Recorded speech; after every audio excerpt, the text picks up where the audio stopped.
152 years ago today, the city of Marquette burned to the ground. The single most defining event in the city's history occurred the evening of June 11th, 1868. At the time, downtown buildings were haphazardly constructed along the two main streets, Superior and Front, and wooden sidewalks allowed pedestrians to avoid the dirt-covered roads. Marquette also had no municipal water system, no fire department, and only one hand-operated pump that could be brought down to Lake Superior, filled up, and then brought back into downtown to fight any fire that broke out.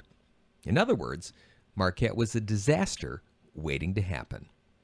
It was a typical day in 1868. 4 wooden docks sat in Lower Harbor, and up the hill, the first ever office building in the Upper Peninsula, the Burt Block, held the offices of shipping companies, lawyers, Marquette's new library, and Peter White's First National Bank of Marquette. While most of Marquette's business is called Front Street home, Superior Street was designed to be Marquette's Main Street. Almost 100 feet wide, it was home to government offices and a newly constructed city hall. The majority of the city's population lived nearby, either on Rock and Fisher Streets or across the Whetstone Creek in what we now call South Marquette. When all those residents retired that Thursday evening, they had no idea what was about to happen.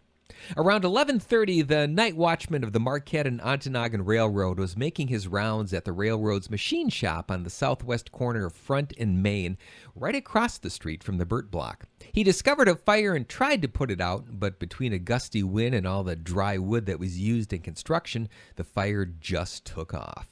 The intensity of the blaze surprised everyone. David Scoville, who worked at and lived above the Cummings and Hungerford hardware store on Front Street, wrote in a letter the next day, quote, "The fire swept along as if it was fed on nothing but shavings. We worked as long as we could with pails of water to keep the roof free of sparks, which fell as large as my hand in perfect showers," unquote.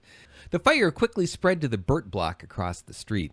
Seeing what was happening, Peter White emptied his bank safe of all of its cash and records and had several employees take them all out into the harbor on a boat. Now, this was before the FDIC, so if the money burned with the bank, the cash would be lost forever. Shortly after Mr. White sent all of his money out into the harbor, the building collapsed in a pile of ash. The fire quickly consumed 3 out of the 4 major ore docks. Said a witness, the longest burning dock presented a most beautiful appearance, being about a quarter-mile long, running out into the lake, all wrapped up in flames. Before long, the fire had spread to Superior Street, where it destroyed the brand new City Hall, the U.S. Land Office, and even the offices of the New Mining Journal. Officials began to evacuate the hundreds of families whose homes were on Rock and Fisher Streets because they could be the next to fall victim to the blaze. Only the flames never reached them. Having consumed almost everything in its path, the fire could not jump the 90-foot width of Superior Street. 4 hours after it started, the fire finally died down, killed by what we now call Barriga Avenue. In all, 100 buildings were destroyed and 40 families, mostly those of downtown merchants, were homeless. But in hindsight, that was nothing compared to what could have happened if the fire had jumped Superior Street and started to burn the rest of the city. Damage was equivalent to $26 million today.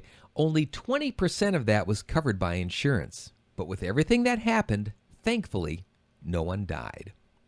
Rebuilding started almost immediately. Peter White brought his bank records and cash back on shore after the fire died down and opened for business the next morning on a plank laid across 2 pork barrels. It took several years, but Marquette did rise from the ashes of the inferno. To make sure it never happened again, the city banned the use of wood as a downtown building material. Builders turned to readily available local materials, especially sandstone. And within a couple of years, Marquette's downtown had recovered and began to take a shape that's familiar to residents today. Since then, there have been major fires in Marquette, and many of the city's iconic buildings have been lost.